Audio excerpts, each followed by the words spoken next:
Legend of Korra Season 2, Episode 10, titled A New Spiritual Age. This episode was great. It had a lot of good elements to it. It had an amazing ending to it, a very suspenseful ending. It makes you wonder, what the heck's going to happen. But the biggest thing about this episode were some of the callbacks that they did to the original Avatar. One being the library, it's now in the spiritual world, and the owl, he has kind of some new rules about humans and getting information being different because of kind of some of the stuff that happened in the original Avatar. But the main callback is of course Iroh, and that was a really great reveal to have him come in. And that scene itself is one of the reasons I don't like to look up information for shows, because stuff like that, this was one of the last things you ever want spoiled, is to know that Iroh's going to come back in an episode. So it was great to see him. I was like really surprised. I was like, oh, it got me tearing up and stuff, because it was great to have him back, and he's the same old character he was before, and it just fits him. He was always that spiritual person in the original Avatar. He was sort of he was always helping Zuko. He was the good guy who was just on the bad guy's side, and so he was always trying to help Zuko become a better person. And of course, he does that throughout Avatar, of course. And it's no surprise that he, of all people, would be in the spiritual world.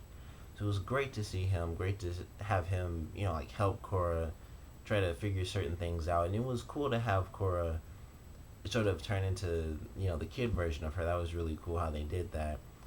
She comes in and things seemed nice, like after the last episode and her figuring out all this stuff. It seemed like she kind of turned over a new leaf, and then as soon as she got in the spiritual realm, the groundhogs kind of just like piss her off, and she tries to bend at them, and then things just get screwed up. And that was the catalyst for the episode. Is Korra, it seemed like she had turned around, but she learned her lesson in some ways and not in others. So she is still growing as a character. And in that situation, she didn't just instantly snap on them. It was kind of like she was surrounded, and that's kind of what made her lose it. And her getting split up from Jinora was really cool, because that led Jinora to the library, which led to Unalaq, which is an amazing scene too, because I did not expect him to come into this episode. And of course, we got to see him use bending because he came through the portal.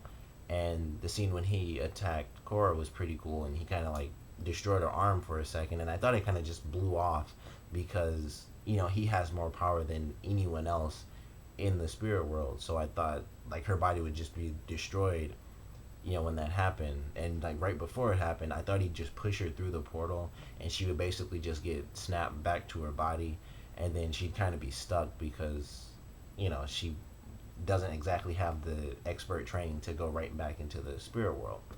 But it was an amazing episode. We got her learning the lessons about dealing with the spirits, and your anger makes them change and turn into evil spirits.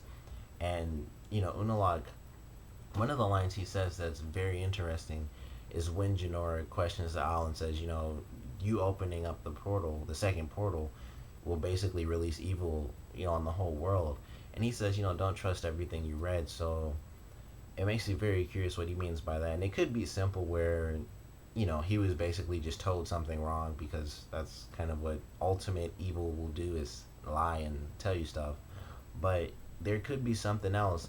And once again, a lot of people do wonder if he could be like sort of a dark avatar type of thing. And, that would be cool to see. And that's probably what they're going to end up leading to in some way. But whatever it is, I feel like it's a lot more than him just, doing that now, because he says, don't believe everything you read. So maybe he does think that whatever he's doing will be able to just beat ultimate evil, and him releasing evil will ultimately let him destroy it permanently, or something crazy like that. But the way he's doing it is really bad, obviously. But I'm excited to see what happens. Love the episode overall. It had some funny moments. Um, had the ending was sort of actiony, not really actiony, but overall it was an amazing episode. It had great callbacks, just like the beginnings episode, and it just had all the dialogue I thought was just really well done. And Iroh helping out Korra, and just having the owl, and then Jinora and Unalaq. It was just a really good episode. It had me really excited. It made me think like personally, I've loved the whole season, and I know a lot of people have their problems. Like, people hate Korra for how she's been acting and stuff, and I understand that, and that was kind of what they did throughout the season, was kind of make her more relatable, because she was dealing with all this extra crap, and we as viewers just see her as being mean. But overall, I enjoyed it all, all the way through. But I think this episode, kind of like the beginnings part 1 and 2, will really help people out and realize the writers know what they're doing, because it was a great episode. She you know kind of like throughout the whole season, how beginnings part 1 and 2 kind of helped her learn a lesson. This one episode did as well, where she was in a new place. She was in the spirit world, and initially she was her normal self, and she figured out even with the spirits, or even more so with the spirits, really, I have to be calm, and I have to look for the light and be happy and stuff, and not just be scared and try to push everything away from me using my powers.